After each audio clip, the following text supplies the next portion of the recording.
la paix, le pardon, l'amour, la restauration. Et Dieu nous donne une clé. C'est dans la tranquillité, le repos que sera votre salut. Et c'est dans le calme et la confiance que sera votre force. Mais vous ne l'avez pas voulu. Comment ça, Seigneur, j'ai pas voulu? Comment j'ai pas voulu? Mais tu sais comment tu n'as pas voulu? À cause de l'instabilité morale, le manque de patience, d'équilibre et de repos. Peut-être il y a une stabilité morale. Est-ce qu'il y a la patience? Encore, tu as la patience, on va dire, mais le manque d'équilibre, de repos. Et quand on ne se repose pas, qu'est-ce qui risque de nous arriver? Car le repos permet de récupérer et de se régénérer. Et c'est vraiment crucial pour la consolidation de la mémoire. Et on n'est plus dans ce repos-là, dans ce monde. On vit dans un monde d'agitation. Et comment recevoir la source du salut? Est-ce qu'on apprend un enfant à nager quand il est agité? Est-ce qu'on peut apprendre quelque chose quand on est vraiment agité? Car nous savons tous que la tranquillité, c'est l'état stable, constant, sans agitation, ni turbulence, une stabilité morale et spirituelle. Si je suis instable, si on me dit, reste là, c'est là que ça va couler, et moi je me mets là. Et pourtant le torrent passe ici. Je vais être arrosé. Comment je vais recevoir? L'instabilité, c'est quoi? C'est on a du mal à tenir sur place. Et le fait qu'on a du mal à tenir sur place, comment on peut recevoir la source? C'est dans la simplicité. Quand on te dit, va attendre là, ou bien viens aujourd'hui, tu viens pour demain, après-demain. L'instabilité parle aussi de la... N'est-ce pas mes frères et sœurs? Mais si on n'est pas en accord en ça, comment on va recevoir toujours cette grande bénédiction? Regardez comment on est instable dans ce monde-là. Parce qu'on est partout. Et comment la grâce de Dieu va couler davantage en nous? Est-ce que vous me suivez? Parfois on est spiritualiste très vite. Mais il faut avoir une discipline. Si on n'est pas discipliné, comment la grâce de Dieu va couler davantage?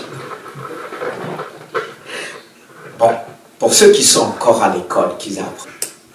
Imagine, toi, tu vas à l'école, tu manques une semaine, tu reprends une semaine, tu manques une semaine. Comment tu vas bien apprendre? Comment ça se passe aujourd'hui dans nos églises? Est-ce que vous êtes là? C'est bien de parler calmement, ça pénètre bien, ça pénètre dans l'âme, ça pénètre dans l'esprit, ça pénètre dans tout notre être entier.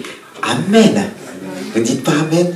Amen. Mais Dieu dit Amen, les anges disent Amen dans le ciel. Alors, soyons en unisson avec les anges dans le ciel.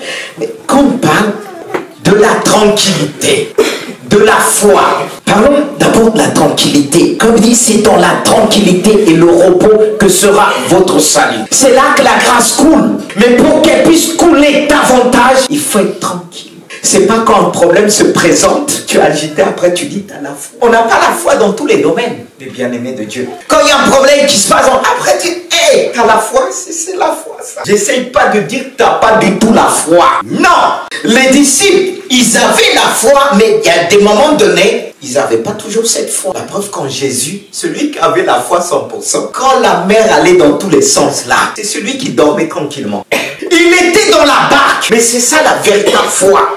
Et la grâce de Dieu, elle coule, elle coule, elle coule. Là où il y a la foi et la confiance. Comment Jésus, là où les autres étaient troublés, on dit, mais c'est normal. On est dans un monde, quand tu es tranquille, là, il dit, on va te dire, c'est pas normal. On panique tous, on est agité, mais toi, tu es tranquille. Et qui toi? Ils étaient là, il y avait la tempête à fond. Et Jésus dormait. Est-ce qu'il était paresseux? Ça, c'était le repos de Dieu. Le fait qu'il dormait, sa foi se met en action. Notre foi se met en action quand on est dans le véritable repos. Et sa mémoire se met en place. N'est-ce pas, on se renouvelle quand on dort. C'est pour ça qu'on a l'habitude de dire, les enfants dorment bien. Mais Internet est venu tout détruire. Je ne dis pas qu'il n'y a pas de bonnes choses. Parce que quand on vous dit, prenez le temps de vous reposer. Le diable sait ce qu'il fait. Il vous occupe et il vole. Et aujourd'hui, les gens ne se reposent plus. Ça ne veut pas dire qu'ils travaillent à l'extérieur 24 sur 24. Mais c'est là. C'est pourquoi aujourd'hui, leur foi est sur Internet, pas sur Dieu. Et quand arrivent des problèmes, il y a une grande agitation. Amen. Et de plus en plus, ceux qui viennent derrière, les jeunes, ils n'ont pas la patience à cause de ce qu'ils font la nuit. Continuellement, ils ne dorment pas. On se régénère quand on se repose. Amen. Amen. On prend des bonnes initiatives quand on se repose. Et les autres étaient agités. Ils disent, hey, ils ont réveillé Jésus. Il dit, Tu t'inquiètes pas que nous périssons. Les gens te réveillent, mais tu t'inquiètes pas. T'as pas peur que le monde est en train de périr? T'as pas peur que tout va mal en France? Et toi, tu fais quoi? On panique, on va couler. Comme un jour, mon oncle me dit, avec tout ce qui se passe, la France va couler, on est dedans, on va couler. Je dis, je vais pas couler, moi. Là-bas, qui est en train de couler, est-ce qu'ils ont coulé? Parce qu'il y avait Jésus. Amen. Il est le prince de la paix. Il est celui qui nous donne le repos. Justement, il faut que ces choses arrivent, qu'on puisse voir celui qui reçoit davantage la grâce. Ils étaient là paniqués. Et ils ont dit, on va périr. Le langage de la peur, c'est la mort. Nous périssons, on va mourir. N'est-ce pas, il dit, tu ne mourras pas, mais tu vivras, tu raconteras les bienfaits de Dieu. Amen. Non, il nous dit de parler. J'ai des choses à raconter de Dieu. Comment je vais mourir? Il a besoin de moi, j'ai besoin de lui. Vous vous rappelez l'histoire de Élie? Quand c'était chaud, Dieu l'a nourri avec des bons cuisiniers qu'on appelle les corbeaux. Et qu'ils n'ont pas appris, ils n'ont pas été formés. Mais ils ont trouvé la viande, la bonne viande pour Élie. Et ne t'inquiète pas, tu vas pas couler. Tu auras une bonne viande qui viendra des corbeaux. J'espère là, tu ne seras pas compliqué, dis je mange pas. Amen, amen. Et mes frères, Jésus et ils étaient là en bas. Jésus s'est levé tranquillement. Oh là là là là. C'est vraiment un homme charmant. Il lève. Il dit, mais où est votre foi? Où est votre foi? Pourquoi avez-vous peur? Et malgré tout ce qui se passe quand tu es agité là, tu dis, oh, j'ai la foi et pourtant tu es agité. Jésus dit, où est ta foi? Pourquoi tu as peur? Qu'est-ce qui fait qu'aujourd'hui tu as peur? Pourquoi tu as peur? Parce que tu ne viens pas à la source du salut, Jésus.